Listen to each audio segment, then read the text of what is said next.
Yes, I was sent away to the boarding school from Chiloquin to Sturt, Nevada since I was 9 to 10 years old.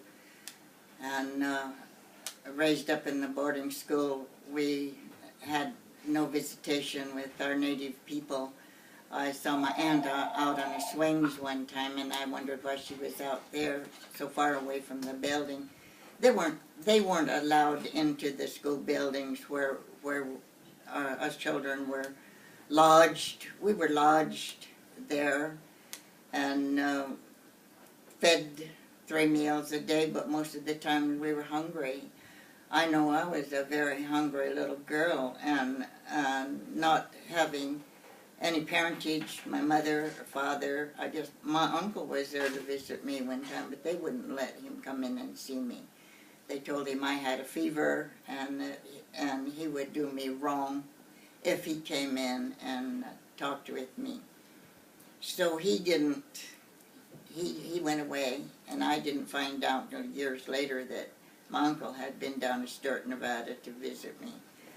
After I came home from Sturt, Nevada, my mother sent me from Chiloquin up into Warm Springs. At that time, they had a grade school and a high school, and I was there for 7 years.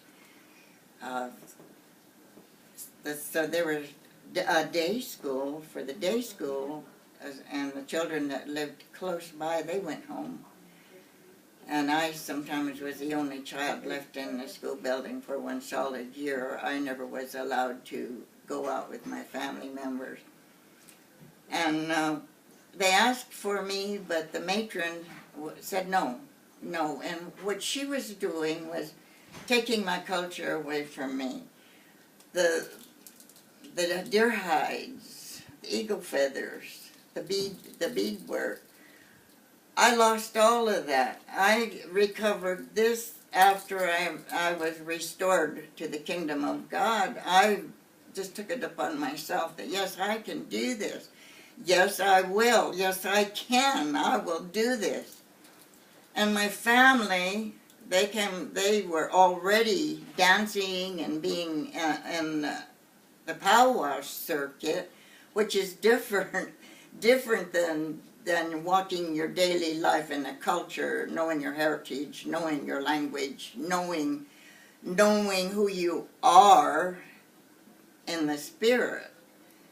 So the deer hides, we honored the deer because the food was given to us by the Lord. When our hunters went out there, they prayed. They cleansed themselves before they went out into the woods because they wanted to be clean out there. They wanted no filthiness to go with them. They prayed before they shot a deer. They gutted it. They skinned it. They saved everything that could be edible, and what was not edible. My son made the handle out of a deer horn. The feathers, he dressed, and he does very beautiful work. I did the bead work on buckskin.